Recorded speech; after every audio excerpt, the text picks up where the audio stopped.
ঐক্যবদ্ধ থাকতে বললেন ইরানি প্রেসিডেন্ট।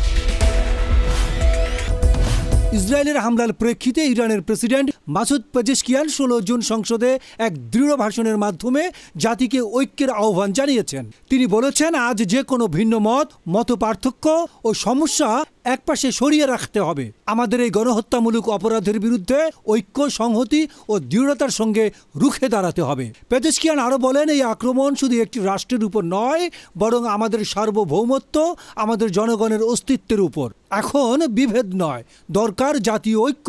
আমাদের ইতিহাস সাক্ষী থাকবে আমরা কিভাবে প্রতিক্রিয়া জানালাম। প্রেসিডেন্ট পেজেশকিয়ান এই বক্তব্য শুধু ইসরায়েলকে জবাব দেওয়ার আহ্বান নয়, বরং দেশের অভ্যন্তরে রাজনৈতিক দলগুলোর মধ্যকার মত পার্থক্য নিরসন ও জাতীয় ঐক্য প্রতিষ্ঠার একটি প্রচেষ্টা।